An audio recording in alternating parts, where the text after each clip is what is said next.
না,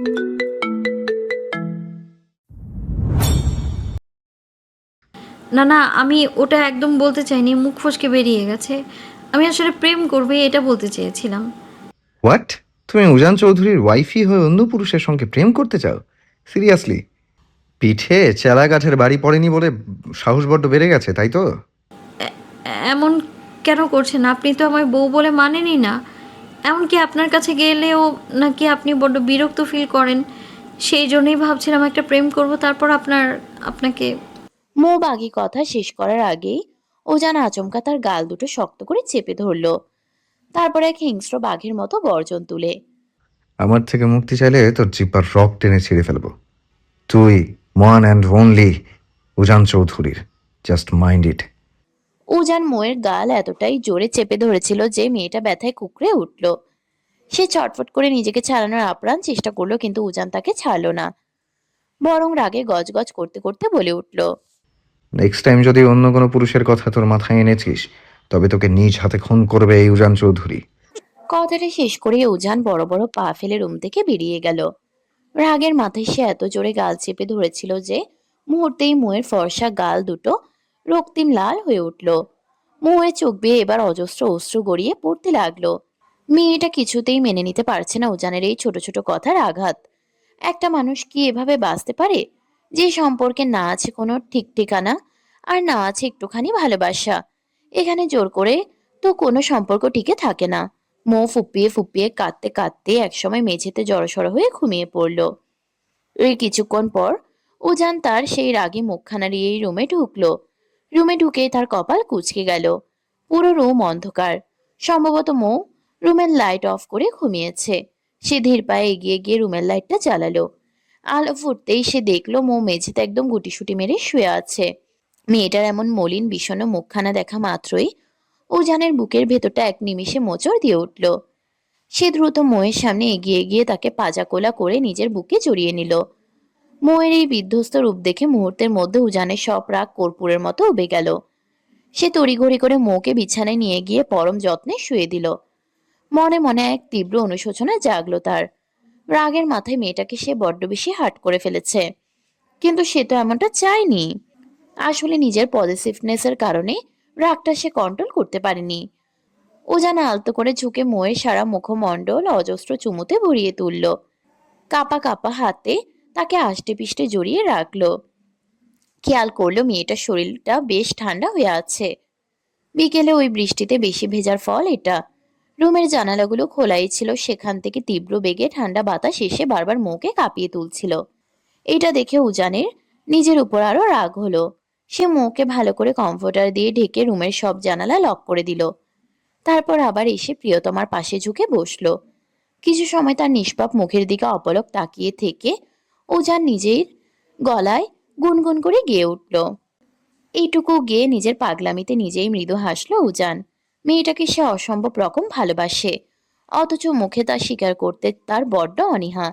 লুকিয়ে লুকিয়ে তাকে দেখা, সামনাসামনি তাকে আড়াল করা, আবার চোখের পলক একটু দূরে গেলেই উজান অস্থির হয়ে ওঠে। মানুষ বলে প্রথম ভালোবাসা বলে দ্বিতীয় ভালোবাসা কখনোই নাকি ততটা গভীর হয় না, তবে সেটা সম্পূর্ণ ভুল ধারণা। উজানের কাছে তার প্রথম ভালোবাসার চেয়েও এই দ্বিতীয় ভালোবাসা অনেক বেশি গভীর ও তীব্র। প্রথম জনের চেয়েও এই দ্বিতীয় নারী তার জীবনে শ্রেষ্ঠ। এই মেয়েটা যদি কোনোদিন জানতে পারে যে প্রফেসর উজান চৌধুরী তাকে পাওয়ার জন্য কতটা পাগলামি করত, তবে সে কি নিজেকে সামলাতে পারবে, নাকি খুশিতে আত্মহারা হয়ে পড়বে? পিচ্চি মেয়েটা নিজেও জানে না উজান তাকে নিজের করে পাওয়ার জন্য পর্দার আড়ালে কি কি করেছে। এইসব জল্পনা কল্পনা ভাবতে ভাবতেই উজানের ফোনে একটা মেসেজ এলো। সে আর দেরি না করে পরম মমতায় মোয়ের কপালেও ঠোঁটে আলতো করে ছোঁয়া দিয়ে কক্ষ ত্যাগ করলো। রাত তখন প্রায় 9টা। ইফাত আর তন্ময় লেকের পাড়ে বসে আছে। বসে আছে বললে ভুল হবে, তারা দুজন উন্মুখ হয়ে অপেক্ষা করছে উজানের জন্য। এই জায়গাটা তাদের তিন বন্ধুর খুব পছন্দ। বেশিরভাগ সময় অবসরে তারা এখানেই এসে আড্ডায় মেতে ওঠে। হঠাৎই সেখানে উজানের আগমন হলো। সে আধ ঘন্টা দেরি করে আসায় তন্ময় গুনে গুনে 4টা থাপ্পড় বসিয়ে দিল তার পিঠে। উজান কোনো প্রতিবাদ না করে চুপচাপ দুজনের মাঝে পা ঝুলিয়ে বসে পড়ল। তন্ময় ততক্ষণে চেঁচিয়ে উঠল, শালা বন্ড, এই নাকি বউ মানে না, অথচ বউকে রেখে আমাদের কাছে আসতে তার 18 ঘন্টা লেগে যায়। এতক্ষণ কই ছিলি রে তুই, হ্যাঁ? উজান কোনো উত্তর না দিয়ে শুধু মুচকে মুচকে হাসতে লাগলো। তার সেই রহস্যময় হাসি দেখে তন্ময় আরো রাগান্বিত হলো। সে ইফাতকে উদ্দেশ্য করে বলল, ইফাত, ওকে হাসতে বারণ কর, নয়তো গুলি করে ওর খুলি উড়িয়ে দেব। বিয়ে করে এখন পুরো বউ পাগল হয়ে গেছে। বাই দ্য ওয়ে, ভাবির সাথে রোমান্স করে এলি নাকি? ইস, কি কপাল রে তোর! ঘরে বউ থাকা মানে সব টেনশন দূর। আমার কপালে যে কবে একটা বউ জুটবে। চুপ কর শালা, এমনিতেই পিচ্ছিকে ধমকি দিয়ে এসেছি, আবার রোমান্স মারাস? দূরে গিয়ে মর। বেচারা, আবার ধমকাচ্ছিস কেন? কেন আবার? শালি আমাকে রেখে অন্য পুরুষের সাথে প্রেম করতে চায়। ইচ্ছে করছিল মেরে তক্তা বানিয়ে ফেলি। নেহাত বউটা পিছিয়ে, তাই কিছু করতে পারিনি। প্রেম করতে চেয়েছে বলে তোর এত রাগ হচ্ছে কেন ওজান? তুই তো ভাবিকে ভালোই বাসিস না। কথাটা বেশ তাচ্ছিল্যের সুরে বলল ইফাত। সে এতক্ষণ স্থির হয়ে পানির দিকে তাকিয়েছিল। সে এখানে বসে আছে ঠিকই, কিন্তু তার মনটা বড্ড ভারী। ইফাতের এই আকস্মিক প্রশ্নে উজান ভ্রুজোড়া কুঁচকে তার দিকে তাকালো, গম্ভীর কণ্ঠে আওড়ায়, ভালোবাসি না বলে কি ও যা ইচ্ছে তাই করবে? সম্ভাবনা না থাকলে ইতি টানাই ভালো, কারণ সময় মতন থামতে না পারলে ক্ষয়ের পরিমাণ শুধু বাড়তেই থাকে। শুধু সম্পর্ক থাকে যেগুলো শুরুটা খুব সুন্দর হয়, কথা, হাসি, অভিমান, সবকিছুতেই একটা আলাদা মায়া থাকে। মনে হয় এই গল্পটা হয়তো অনেক দূরে যাবে, কিন্তু সময়ের সাথে সাথে বুঝে যেতে হয় সব গল্প শেষ পর্যন্ত পৌঁছানোর জন্য তৈরি হয় না। কিছু গল্প মাঝপথেই থেমে যাওয়ার জন্যই আসে। যখন জোর করে রাখলে শুধু কষ্টটাই বাড়ে, অভিমান জমতে থাকে, আর ধীরে ধীরে সুন্দর স্মৃতিগুলো ভারী হয়ে যায়। তাই কখনো কখনো সাহস করে থেমে যাওয়াটাই ভালো, কারণ থেমে গেলে অন্তত স্মৃতিগুলো সুন্দর থাকে। হয়তো তুই বুঝবি না ভালোবাসা কি, তবে তোর বিপরীত পাশে থাকা মানুষটা ঠিকই জানে নামহীন সম্পর্কে থাকা কতটা কঠিন। না তাকে বুকে জড়িয়ে রাখা যায়, আর না দূরে সরিয়ে দেওয়া যায়। এইটুকু বলেই থামলো ইফাত। ও যেন তন্ময় দুজনেই স্তব্ধ হয়ে তার দিকে তাকিয়ে রইল। ইফাত আবারও উজানের দিকে তাকিয়ে বলতে লাগলো, জানিস সুজান, আমি আর ভাবি দুজনই সেম। আমাদের দুজনের গন্তব্য সেম, শুধু মানুষটা ভিন্ন। সে তোকে যতটা চায়, আমিও আমার ফুলকন্যাকে ঠিক ততটাই চাই। যদিও ভাবির চেয়ে বড় দুর্ভাগা আমি। সে অন্তত তোর সাথে একই ছাদের নিচে একই রুমে তোর সাথে পাগলামি করতে পারে, তোকে মন খুলে ভালোবাসি বলতে পারে। কিন্তু আমার ভালোবাসার মানুষটা আমার থেকে শুধু দূরে সরে যায়। যতই আমি এগিয়ে যাই, সে ততই পিছিয়ে যায়। তবে জানিস তো, সময়ের মূল্য অসীম। ঠিক সময়ে তাকে নিজের করে না নিলে পরে সারা জীবন আফসোস করতে হবে। ইফাত কিন্তু ঠিকই বলেছে উজান, তোর নিজের সম্পর্কে নিয়ে একটু সিরিয়াস হওয়া উচিত। এভাবে তো সংসার টেকে না। বাই দ্য ওয়ে, তুই যে একটা মেয়েকে বিয়ে করতে চেয়েছিলি, সে কোথায় এখন? মেয়েটি কি এখনো আছে নাকি এতদিনে অন্য কারো গৃহিণী হয়ে গেছে? ইফাত কপাল কুঁচকে তাকালো। উজান নিজে থেকে একটা মেয়েকে বিয়ে করতে চেয়েছিল, অথচ সে তার বন্ধু হয়েও কিছু জানে না। সে কৌতূহলী গলায় প্রশ্ন করলো, তুই আবার কাকে বিয়ে করতে চেয়েছিল ওজেন? এই ওয়েট, আগে কি করেছিস এইসব নিয়ে আমার কোনো ইন্টারেস্ট নেই। তবে এসব ঝামেলা যদি তোর এখন মাথায় আসে, তবে কিন্তু খুব খারাপ হয়ে যাবে। আরে ইয়ার, ভুলে গেলি? উজানকে 2 বছর ধরে একটা মেয়ের অনবরত বিরক্ত করতো না, সেই তো ছিল উজানের দ্বিতীয় প্রেম। হোয়াট? হোপ ব্যাটা, তোকে কখন বললাম যে আমার দ্বিতীয় প্রেম ছিল? বউ করতে চাওয়া আর প্রেম করা দুটো তো সেমই জিনিস। এসে আমার সাথে ভণ্ডামি করতে। এবার বল, সে কি এখনো তোকে বিরক্ত করে? আগের চেয়েও বেশি, বাট এখন সেটা আর বিরক্ত নয়। এখন সেটা চরম পাগলামি আর তীব্র ভালোবাসা। ইফাত ভ্রুজোড়া কুঁচকে উজানের দিকে তাকালো। তার কণ্ঠে কিছুটা সংখ্যা। সে গম্ভীর গলায় বলল, কি বলতে চাইছিস তুই ওজেন? তুই কি এনি চান্স মৌ ভাবিকে ইগনোর করে অন্য কাউকে নিজের করতে চাস? উজান একে একে দুজনের মুখের দিকে তাকিয়ে রহস্যময় এক চিলতে হাসলো। তারপর নিজের পকেট থেকে মোবাইলটা বের করে স্ক্রিনে ভেসে ওঠা একটা আবছা ছবিতে আলতো করে চুমু খেলো। সেই ছবির দিকে পরম মুগ্ধ দৃষ্টিতে তাকিয়ে থেকে সে আপন মনেই বলে উঠল, আমার এই ক্ষুদ্র জীবনের শ্রেষ্ঠ অধ্যায় সে, যাকে আমি খুব যত্নে রেখেছি নিজের হৃদয়ের আঙিনায়। ভালোবাসি প্রিয়দর্শিনী, উজান চৌধুরী আপনাকে অসম্ভব রকম ভালোবাসে। জাস্ট শাট আপ উজান। তুই আমাদের সাথে ফাজলামো করছিস? তোর লাইফে বর্তমানে একজন থাকতেও তুই মনে মনে আরেকজনকে ভালোবাসিস। কেন বুঝিস না ভাবি তোকে কতটা অসম্ভব ভালোবাসে? ইফাত রাগান্বিত কণ্ঠে বলে থামলো। উজানের মুখ থেকে এমন দ্বিচারিতার কথা শুনতে তার মোটেও ভালো লাগছে না। ছেলেটা কি সত্যি পাগল হয়ে গেল নাকি অন্য কিছু, সেটাই ভাবছে সে। ঠিক তখনই উজান নিজের ফোনের স্ক্রিনটা ঘুরিয়ে ছবিটা বন্ধুদের চোখের সামনে ধরলো। ছবিটা কিছুটা আবছা হলেও ওটা যে আর কেউ নয়, স্বয়ং মৌ। তা বুঝতে এক সেকেন্ডও সময় লাগলো না বন্ধুদের। ইফাত বিস্ময় ভরা চোখে চেয়ে রইল। তুই ভাবিকে ভালোবাসিস উজান? তাহলে এই দ্বিতীয় প্রেম? একটু রিল্যাক্স হ ভাই। আমি আমার ওই মৌ পাখিকেই ভালোবাসি। তোদের কি মনে হয় এই উজান চৌধুরীকে বাড়ির লোক একটা অচেনা অজানা মেয়ের সাথে বিয়ে দিয়ে দেবে, আর সেটা উজান চৌধুরী মুখ বুঝে মেনে নেবে? Just impossible.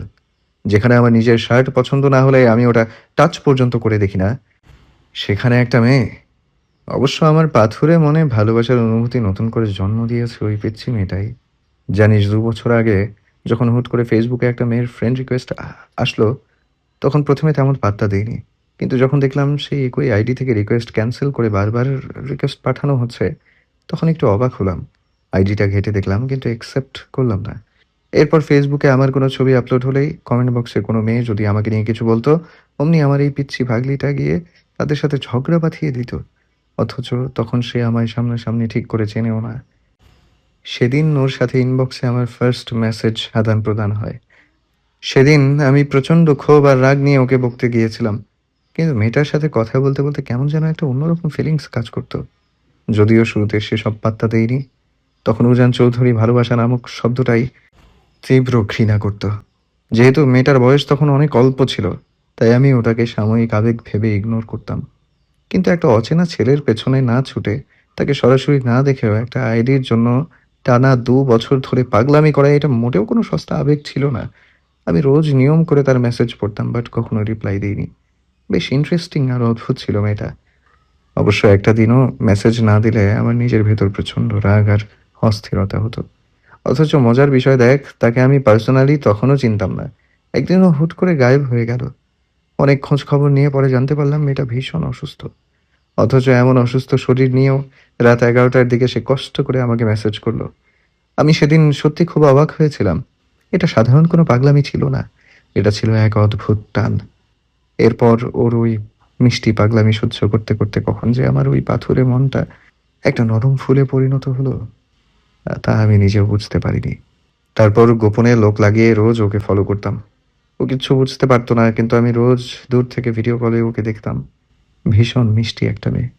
তবে সব ছেলেদের ওপর ক্রাশ খাওয়াটা ছিল ওর একটা মস্ত বড় রোগ। এটা ছিল আমার জন্য বড় ঝামেলা। তবে ও আমি ব্যতীত অন্য কোনো ছেলের সাথে কথা বলতো না। এরপর মনে মনে ভেবেই নিলাম, একা একা যেহেতু সারা জীবন বেঁচে থাকা যায় না, সেহেতু ওই পিচ্ছিটাকে নিজের ঘরের বউ বানাবো। যদিও কাজটা একটু টাফ ছিল, কারণ আমাদের বয়সের পার্থক্যটা অনেক বেশি। এরপর আম্মু আর ভাইয়া যে আমাকে মিথ্যা কথা বলে অসুস্থতার নাটক করে দেশে আসতে বলল, সেটা তো তোরা জানিসই। কিন্তু যখন দেশে এসে জানতে পারলাম আমার সেই অচেনা মৌ পাখির সাথে আমার বিয়ে ঠিক হয়েছে, তখন মনে মনে যে কতটা হ্যাপি হয়েছিলাম তা তোদের মুখে বলে বোঝাতে পারবো না। আমার সেই কাঙ্ক্ষিত প্রিয়দর্শিনীকে নিজের করে পেতে উজান চৌধুরীর খুব বেশি বেগ পেতে হয়নি। খুব সহজেই পিচ্ছিকে পেয়ে গেলাম। হাতির তলে তলে টেম্পো চালাচ্ছিস আর আমাদের বলছিস বউ মানি না? তোর বউ না মানা 14 গোষ্ঠী মেরে দেবো আজ। আবার মুখে বড় বড় বলি নারী ছাড়া সারা জীবন একা কাটিয়ে দেবে যে উজান চৌধুরী নারী ছাড়া থাকতেই পারে না। ভণ্ডের ঘরের ভণ্ড একটা। আরে ভাই ছাড় আমাকে, এখনো বাসর করতে পারলাম না আমি। তোদের চাচ্চু ডাক না শুনিয়ে মরতে চাই না আমি। দয়া করে গলাটা ছাড়। কিছু সময় ওভাবে ধস্তাধস্তি করার পর অবশেষে ইফাত উজানকে ছাড়লো। ছাড়া পেয়ে উজান জোরে জোরে হাঁপাতে লাগলো। কাশতে কাশতে সে কিছুটা দূরে গিয়ে দাঁড়িয়ে গেল। এই ছেলেটা আজ তাকে নির্ঘাত মার্ডার করতে চেয়েছিল। নয়তো এভাবে কেউ বন্ধুর গলা চেপে ধরে। খানিকটা নিজেকে স্বাভাবিক করে সে আবারও দুজনের মাঝে এসে বসলো। ওদিকে তন্ময় তখনও আগে ফুঁসছে। উজান যে মনে মনে মোকে এতটা ভালোবাসে, তার জন্য এত কিছু করেছে, অথচ বন্ধুদেরকে টুই শব্দটাও জানায়নি। তন্ময় আর ইফাতের অগ্নি দৃষ্টির দিকে তাকিয়ে উজান শুকনো ঢোক গিলতে শুরু করলো। আজ সত্যি উজানের একটু ভয় হচ্ছে। সে তোতলাতে তোতলাতে উত্তর দিল, রিল্যাক্স আর এমন করে জ্যান্ত চিবিয়ে খাওয়ার মতো তাকিয়ে আছিস কেন তোরা? আমি এমন কিছু করিনি। জাস্ট আসার সময় বউকে বার কয়েক চুমু দিয়েছি। গড প্রমিস, এর চেয়ে বেশি কিছু করিনি। আর আমি এখনো ওই পিচ্ছিকে বউ হিসেবে মানিও না, সত্য বলছি। আবারও ভণ্ডামি করিস আমাদের সাথে? একই রুমে থাকিস, একই বিছানায় ঘুমাস, একই কমফোর্টার শেয়ার করিস, একই... থাক ভাই, আর আগে বাড়িস না। মাফ চাই আমি তোদের কাছে। উজান হাত জোড় করলো। তন্ময় দাঁতে দাঁত পিষে কটমট করে তাকালো। সে ভাঙবে তবুও মচকাবে না। আর কি বললি? ও মানিস না মানে এখনো? সত্যি বলছি, আমি ওই পিচ্চিকে বউ মানি না। ওকে জাস্ট আমার আম্মুর লক্ষ্মী বৌমা আর আমার ফিউচার বেবিদের কিউট মাম্মা মানি। God promise. উজানের মুখে এমন অদ্ভুত লজিক শুনে সঙ্গে সঙ্গে শব্দ করে হাসতে লাগলো তিনজনই। ইফাত উজানের দিকে তাকিয়ে রইল কিছু সময়। মনে মনে সে এক চরম স্বস্তি পেল। অন্তত মোকে তার মতো অনন্তকাল অপেক্ষা করতে হবে না। অনিশ্চয়তা নিয়ে প্রতিনিয়ত প্রহর গুনতে হবে না। মৌ তার প্রিয়তমকে খুব দ্রুতই নিজের করে পাবে। তার প্রফেসর সাহেব তো শুধু তারই। কিন্তু ইফাত নিজে কি তার ফুলকন্যাকে কখনো নিজে করে পাবে, নাকি বাকি জীবন তার কথা ভেবে ভেবেই কেটে যাবে? সে নিজেকে খানিকটা স্বাভাবিক করে জিজ্ঞেস করলো। তাহলে ভাবিকে এত অ্যাভয়েড করছিস কেন? মেয়েটাকে সব সত্যি বলে দিলেই তো সব চুকে যায়। সত্যি এখনই বলবো? No, no, impossible. এত ধমকিয়ে শাসন করে এই মেয়েটাকে পড়াশোনা করাতে পারি না। আর এখন যদি বলি ভালোবাসি, তাহলে তো সে মাথায় উঠে নাচবে। সেদিন আমায় বলেছে আমি যেহেতু কলেজের প্রফেসর, সেহেতু তার পড়াশোনার নাকি আর কোনো দরকার নেই। আচ্ছা তোরাই বল, ওকে মিনিমাম মাস্টার্স পাস তো করতে হবে নাকি? আচ্ছা মাস্টার্স বাদই দিলাম, অন্তত ভালো রেজাল্ট নিয়ে এইচএসসি তো পাস করতে হবে। যদি লোকে শোনে প্রফেসর উজান চৌধুরীর ওয়াইফ একটা ফেল টু স্টুডেন্ট, তখন কেমন দেখাবে? লোকে আমার ওয়াইফকে ইনসাল্ট করবে।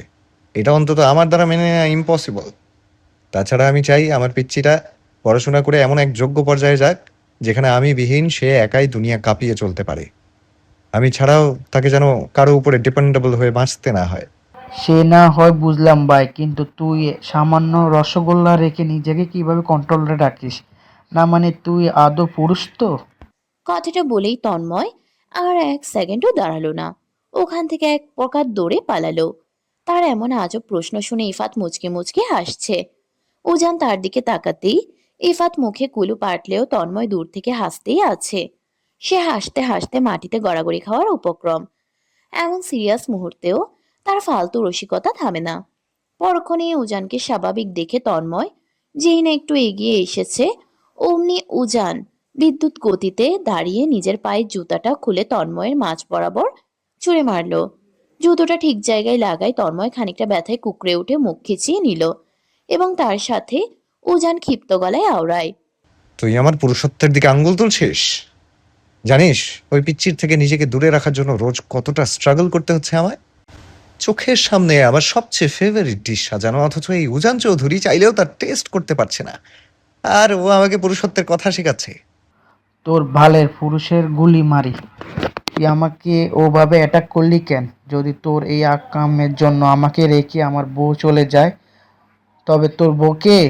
বাকি কথা শেষ হওয়ার আগেই তন্ময় দ্রুত নিজের মুখ চেপে ধরল, কারণ ওদিকে উজান হিংস্র বাঘের মতো ধীর পায়ে তার দিকে এগিয়ে আসছে। তন্ময় শুকনো ঢোক গিলল। উজান একদম কাছাকাছি চলে আসতেই সে তোতলাতে তোতলাতে বলে উঠল। আরে ইয়ার, আমি বলতে চাইছিলাম যে তোর বউয়ের পায়ে ধরে আমি অন্য একটা ভালো মেয়েকে দেখে বিয়ে করতে বলবো। বউ ছাড়া অন্তত এই তন্ময় বেশি দিন টিকতে পারবে না। এতক্ষণে উজানের রাগটা একটু শান্ত হলো। তা দেখে তন্ময় একটা দীর্ঘশ্বাস ফেলল।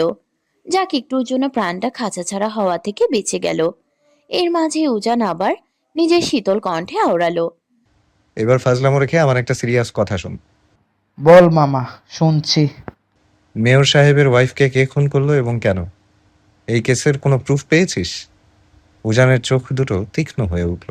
কোনো জোরালো এখনো প্রুফ পাইনি, তবে মীর সাহেবকে আমার শুরু থেকে বড্ড সন্দেহ হচ্ছে। রাইট, শুধু ডাউট নয়, আমি 100% শিওর যে এই মার্ডারটা মেয়র সাহেব নিজে করিয়েছেন। নয়তো তার এমন নিরাপত্তা, একটা বন্ধ রুমে ঢুকে তার ওয়াইফকে খুন করার সাহস কার হবে? কিন্তু তিনি তো নিজের স্ত্রীকে ভীষণ ভালোবাসতেন, এমনকি মিডিয়ার সামনে প্রমাণ করেন। তাছাড়া যখন খুনটা হয়েছে তখন তো মেয়র সাহেব স্বয়ং প্রেস মিডিয়ার সামনে লাইভ ইন্টারভিউ দিচ্ছিলেন। ভুলে যাচ্ছিস কেন যে তারা কতটা ধুরন্ধুর রাজনীতিবিদ? মেয়র খুব ভালো করেই বুঝতে পেরেছিল যে কোনটা হলে সবাই প্রথমে তাকেই সন্দেহ করবে, তাই নিজের একটা নিখুঁত অ্যালিবাই তৈরি করার জন্য সবার সামনে থেকেও পেছনে দিয়ে নিখুঁতভাবে ছুরি চালিয়েছে। এমনকি সবাইকে এখন এটা বোঝাচ্ছে যে আসল খুনি নাকি অন্য কেউ। কিন্তু আমরা এটা প্রমাণ করব কিভাবে? তাছাড়া তিনি নাকি স্বরাষ্ট্রমন্ত্রীর মাধ্যমে জানতে চেয়েছেন ওনার স্ত্রী কেসটা কোন টিম হ্যান্ডেল করেছে। That's good. চোর যখন নিজেই গর্ত থেকে মুখ বের করছে, তখন বাকিটা আমি নিজেই দেখে নিচ্ছি। চল, এবার বাসায় ফিরি। আর এই যে আমার দেবদাস প্রেমিক পুরুষ ইফাত চৌধুরী, আপনিও চলুন। আপনার ফুলকন্যাকে অলরেডি আমাদের চৌধুরী ভিলায় নিয়ে আসা হয়েছে। এবার তাকে নিজের ঘরে তোলার দায়িত্ব আপনার। চলুন। শেষের কথাটা উজান ইফাতকে উদ্দেশ্য করে বলল। মেহেরের আসার খবরটা শোনা মাত্রই ইফাতের বুকের ভেতরটা এক অদ্ভুত শীতলতায় ভরে গেল। অতি দ্রুত সবাই সেখান থেকে যার যার গাড়িতে উঠে গন্তব্যের উদ্দেশ্যে রওনা দিল। আসলে উজান আর তন্ময় দুজনেই দেশের অন্যতম সেরা সিক্রেট সিআইডি এজেন্ট। তাদের এই বিশেষ টিমটা সবসময় পর্দার আড়ালে থেকে বড় বড় রহস্যময় কেস সলভ করে। তবে পুরো টিম আড়ালে থাকে না, জাস্ট এই টিমের মূল মাস্টারমাইন্ড এবং লিডার উজান চৌধুরী নিজেকে আড়ালে রাখে। তার এই আসল সত্যটা তন্ময়, ইফাত আর উজানে নিজের চাচ্চু ছাড়া আর কেউ জানে না। উজান নিজেই কাউকে বলেনি, কারণ তার মা ছেলেকে নিয়ে প্রচন্ড ভয় পান। পরিবারের কেউ কখনো চায়নি উজান এমন কোনো ঝুঁকিপূর্ণ পেশায় আসুক। সেই কারণেই তাকে ছোটবেলা থেকে প্রফেসর হওয়ার স্বপ্ন দেখানো হয়েছে। কিন্তু তারা নিজেরাও জানে না তাদের সেই শান্ত শিষ্ট প্রফেসরের আড়ালে থাকা ছেলেটি আসলে পুরো দেশের আন্ডারওয়ার্ল্ড ও অপরাধীদের ত্রাস, সিক্রেট সিআইডি এজেন্টের সুপ্রিম লিডার ওরফে উজান চৌধুরী। রাত তখন প্রায় 12:30। উজান অত্যন্ত ধীর পায়ে রুমে ঢুকলো। রুমে এসেই বিছানার দিকে তাকিয়ে এক পলক মৌকে দেখে নিয়ে সে সোজা শাওয়ার নিতে চলে গেল। শাওয়ার শেষ করে সে আবারও বিছানার দিকে এগিয়ে গেল। ঘুমন্ত মৌয়ের নিষ্পাপ মুখের দিকে কিছুটা ঝুঁকে দাঁড়ালো উজান। অবাধ্য মেয়েটাকে দেখা মাত্রই মুহূর্তের মধ্যে আপনা আপনি তার ঠোঁটের কোণে এক চিলতে হাসি ফুটে উঠল। সে নিজের শরীরের সমস্ত ভর মৌয়ের উপর ছেড়ে দিল। আচমকা এই ভারী চাপে ঘুমের ঘোরে একটু গুঙ্গিয়ে উঠল মৌ। উজান তড়িৎ গতিতে নিজেকে খানিকটা সরিয়ে নিয়ে মৌয়ের দিকে তাকিয়ে মৃদু হাসল। আপন মনেই ফিসফিসিয়ে আওড়ালো। কি ম্যাডাম, মুখে এত বড় বড় কথা! মিসেস চৌধুরী নাকি আমাকে ভীষণ ভালোবাসে, অথচ আমার শরীরের এই সামান্য ভরটুকুই সামলাতেই আপনার হিমশিম খেতে হচ্ছে। এখনই এইভাবে গুঙিয়ে উঠলে ভবিষ্যতে আমার কি হবে বলুন তো? আপনি কি আদৌ জানেন আপনার এই মায়ার জালে কতটা গভীরভাবে আসক্ত হয়ে গিয়েছি আমি? আপনাকে চোখের আড়াল করে আমার একটা মুহূর্ত ভালো লাগে না, অথচ আপনি আমায় একটুও বোঝেন না। আচ্ছা বলুন তো, মুখেই কেন ভালোবাসি শব্দটা শুনতে চান এত? আমার প্রতিদিনের ব্যবহারে কি আপনি ভালোবাসার কোনো প্রমাণ পান না? আপনি কি সত্যিই বোঝেন না যে আপনাকে এক পলক না দেখলে এই উজান চৌধুরী ঠিক থাকতে পারে না? চারদিক অন্ধকার দেখে দিশেহারা হয়ে যায়, অথচ আপনি ভাবেন উজান চৌধুরীর কাছে আপনার কোনো মূল্যই নেই। আপনি কবে বুঝবেন বলুন তো? মুখে ভালোবাসি না বলেও অন্তহীন ভালোবাসা যায়। আমি আপনাকে কোনোদিনও মুক্তি দেব না মিসেস চৌধুরী। এমনকি কেয়ামতের দিনও আমি আপনার পিছু ছাড়ব না। কথাগুলো বলতে বলতে উজান মৌয়ের গলার ভাঁজে নিজের মুখ গুজে দিল। নিজের নাক দিয়ে আলতো করে স্পর্শ করতে লাগলো প্রিয়তমার নরম ত্বক। তার এই হালকা উত্তপ্ত স্পর্শে ঘুমের মাঝেই মৌয়ের শরীরটা বারবার শিউরে শিউরে উঠছিল। আর উজান পরম তৃপ্তিতে তা উপভোগ করছিল। আচমকা উজান মৌয়ের গলার নরম ভাঁজে আলতো করে একটু কামড় বসিয়ে দিল। মৌ আবারও ব্যথায় মৃদু গুঙ্গিয়ে উঠল। মেয়েটাকে কোনোভাবেই শান্তিতে ঘুমাতে দিচ্ছে না সে। উজান একটা গভীর শ্বাস নিয়ে নিজেকে কিছুটা নিয়ন্ত্রণ করলো। তারপর মৌয়ের সারা মুখমণ্ডলে নিজের ওষ্ঠাধরের মৃদু ছোঁয়া দিয়ে তৃপ্তির হাসি ঝুলিয়ে আওড়ালো। আপনি এত মিষ্টি কেন বলেন তো? আপনার এই ইনোসেন্ট ফেস দেখলে উজান চৌধুরী নিজের ওপর একদম কন্ট্রোল রাখতে পারে না। নিজেকে স্বাভাবিক রাখতে তাকে বড্ড বেগ পেতে হয়। আচ্ছা বলুন তো, আমাকে কবে আপনি পুরোপুরিভাবে সামলাতে পারবেন? আপনার ওই মায়াবী মুখের দিকে তাকিয়ে আমি বারবার ঘায়েল হয়ে যাচ্ছি। আর সম্ভব হচ্ছে না আমার পক্ষে। এবার অন্তত আমাকে বুঝুন। হঠাৎই মৌ বিছানায় একটু নড়ে চড়ে উঠল। উজান ভয় পেয়ে তৎক্ষণাৎ মৌকে নিজের শক্ত বুকে আষ্টেপৃষ্টে আবদ্ধ করে চোখ বুজে ঘুমের ভান করলো। তবে আর চোখে চেয়ে দেখলো না, মৌ এখনো জাগেনি। গভীর ঘুমেই আছে। কিন্তু আশ্চর্যের বিষয় হলো ঘুমের মাঝেই মো আদো আদো কণ্ঠে বিড়বিড় করে প্রতিধ্বনিত করলো। আই লাভ ইউ প্রফেসর সাহেব। মুহূর্তের মাঝেই উজানের ঠোঁটের কোণে চওড়া হাসি ফুটে উঠল। মেয়েটার মুখে এই ভালোবাসি শব্দটা শুনলে তার সারা শরীরে এক অদ্ভুত মাদকতাময় শিহরণ বয়ে যায়। অথচ একসময় এই একটি শব্দকে সে প্রচন্ড ঘৃণা করত। মৌ তখনও উজানের শার্ট শক্ত করে আঁকড়ে ধরে রেখেছে। উজান নিজের অজান্তেই ভালো লাগার আতিশয্যে গভীর ঘুমে মগ্ন মেয়েটার কানের কাছে গিয়ে ফিসফিস করে বলে উঠল। Love you too my wifey. আদৌ ঘুমের ঘোরেও খুব স্পষ্ট করে কথা দুটো শুনতে পেল মৌ। উজান তাকে নিজের বুকের সাথে এত শক্ত করে জড়িয়ে রাখার পরেও মৌ আচমকা হকচকিয়ে ধরফর করে বিছানার উপরে উঠে বসলো। সে অবাক হয়ে দেখল উজান তখন গভীর ঘুমে আচ্ছন্ন। অথচ সে একদম স্পষ্ট করে উজানের মুখ থেকে ভালোবাসি কথাটা শুনতে পেয়েছে। সে আর এক মুহূর্তও দেরি না করে নিজের দুহাত দিয়ে ঠেলে ঠেলে উজানকে সজাগ করার চেষ্টা করতে লাগলো। উজান ঘুমের ঘোরে বিরক্ত হওয়ার ভান করে চোখ পিটপিট করে তাকালো এবং অত্যন্ত মৃদু ও ভারী স্বরে জিজ্ঞেস করলো। পিচ্ছি, মাঝরাতে ঘুম বাদ দিয়ে আমাকে ওভাবে ডাকছো কেন? হ্যাঁ, আপনি একটু আগে আমাকে ভালোবাসি বলেন তাই না? আমি কিন্তু নিজের কানে স্পষ্ট শুনেছি একদম। থুর, ডিস্টার্ব করো না তো, ফিল নিতে দাও। কথাটা বলে উজান আবার এক ঝটকায় মোয়ের কোমর আঁকড়ে ধরে তাকে নিজের কাছে টেনে নিয়ে তার গলার ভাঁজে মুখ গুজে দিল। মৌ তার বুকের ভেতর ছটফট করতে করতে আবারও জেরা করলো। তার আগে বলেন, আপনি নিজের মুখে ভালোবাসি বলেছেন তো? আমি কিন্তু পরিষ্কার শুনেছি। এবার আর লুকাতে পারবেন না। ঠিক তখনই কথাটা বলে উজান আবার এক ঝটকায় মৌয়ের কোমর আঁকড়ে ধরে তাকে নিজের কাছে টেনে নিয়ে তার গলার ভাঁজে মুখ গুজে দিল। মৌ তার বুকের ভেতর ছটফট করতে করতে আবারও জেরা করলো। তার আগে বলেন, আপনি নিজের মুখে ভালোবাসি বলেছেন তো? আমি কিন্তু পরিষ্কার শুনেছি। এবার আর লুকাতে পারবেন না। ঠিক তখনই উজানের ফোনটা কর্কশ শব্দে বেজে উঠল। আচমকা এই শব্দে উজানের ভ্রুজোড়া বিরক্তিতে কুঁচকে গেল। পার্সোনাল মুহূর্তে অন্য কারো হস্তক্ষেপ তার বরাবরই অপছন্দ। তার উপর রাতের এই প্রহরটা এখন বেশ গভীর। বার কয়েক রিং হওয়ার পরও উজান ফোনটা ধরল না। ফোনটা একটানে বেজে চলায় মৌ উজানের বুকের সাথে লেপ্টে থেকে ছোট ছোট করে প্রতিধ্বনিত করলো। ফোনটা ধরুন না। দরকার নেই, রাতের সেই সময়টা শুধু আমার এই ছোট্ট মিসেসের জন্য বরাদ্দ। আরে, এত রাতে কেউ ফোন করছে মানে নিশ্চয়ই জরুরি কোনো দরকার হতে পারে। ধরুন না প্লিজ।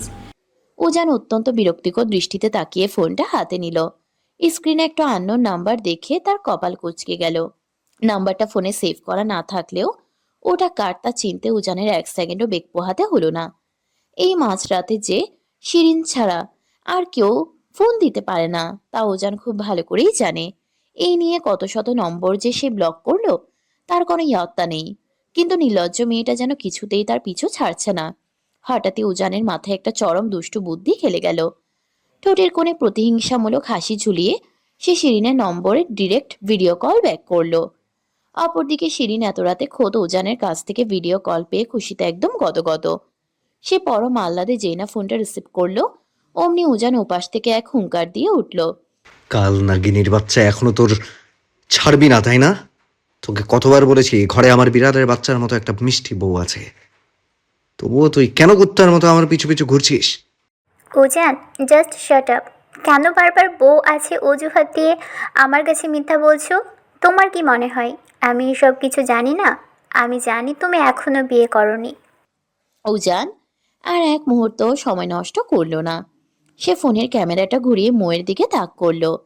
তারপর শিরিনের লাইভ ক্যামেরার সামনেই মৌকে আষ্টে পিষ্টে নিজের চওড়া বুকে জড়িয়ে ধরলো। মৌ কিছু বুঝে ওঠার আগে উজান তার কপালে গালে অজস্র গভীর চুমু এঁকে দিল। পরম মায়ায় তার গলার নিচে মুখ গুজে দিয়ে ফোনটা বিছানার এক কোণে সোজা করে রেখে কর্কশ গলায় আওড়ালো। জাস্ট ওয়েট অ্যান্ড ওয়াচ, আজ তোকে লাইভে আমাদের রোমান্স দেখাবো। উজান যেই না মৌয়ের সাথে ঘনিষ্ঠতা আরেকটু বাড়ালো অমনি মৌ লজ্জায় আর ভয়ে নিজের চোখ মুখ শক্ত করে বুঝে ফেলল। ভয়ে তার গলা শুকিয়ে কাঠ। সে জোরে একটা ঢোক গিলল। মৌ মুখে মুখে যতই উজানকে ভালোবাসি ভালোবাসি বলে পাগলামি করুক না কেন, মানুষটা যখন এতটা কাছাকাছি আসে তখন তার ভেতরটা ভয় পেয়ে যায়। মুহূর্তের মধ্যে উজান মৌয়ের কোমর শক্ত করে আঁকড়ে ধরল। তার পুরুষালী ছোঁয়া ধীরে ধীরে আরো গভীর হতে লাগলো। উজান যখন তার ওষ্ঠাধরের ছোঁয়া গলা নিচের দিকে নামিয়ে আনলো তখন মৌ লজ্জায় ব্যাকুল হয়ে তাকে ধাক্কা দিয়ে সরানোর আপ্রাণ চেষ্টা করলো। উজান তার ছটফটানির মাঝেও মুখোমুখি তাকিয়ে মুচকি হাসলো। সে আরেকটু নিচু হতেই ও পাশ থেকে সিঁড়ি নিজেই কাঁপতে কাঁপতে ভিডিও কলটা কেটে দিল। নিজের চোখে দেখা এই দৃশ্য সে কিছুতেই বিশ্বাস করতে পারছে না। উজান বিয়ে করেছে, তাও আবার এত ছোট একটা বাচ্চা মতো মেয়েকে। মেয়েটা তো তাদের কলেজেই পড়াশোনা করে। এর আগে বেশ কয়েকবার উজানের কেবিনে ঢুকতেও দেখেছে সে। কিন্তু তারা যে আসলে হাজবেন্ড ওয়াইফ তা শিরিনের দূরতম কল্পনাতেও ছিল না। মুহূর্তেই যেন তার চারপাশের পুরো পৃথিবীটা অন্ধকার হয়ে গেল। এদিকে মৌ কোনোভাবেই উজানকে নিজের উপর থেকে সরাতে পারছে না। সে খুব ভালো করেই বুঝতে পারছে মানুষটা এই মুহূর্তে নিজের স্বভাব সুলভ গাম্ভীর্যের মধ্যে নেই। উজান আলতো করে নিজের ঠোঁট জোড়া মৌয়ের ওষ্ঠাধরে ছোঁয়া মাত্রই মুখ খপ করে উজানের রেশমি চুলগুলো টেনে ধরলো। উজানের চুলে টান লেগে খানিকটা ব্যথা পেলেও মুখে তা প্রকাশ করলো না, বরং দুষ্টুমি ভরা চোখে একভ্রু নাচিয়ে তাকালো।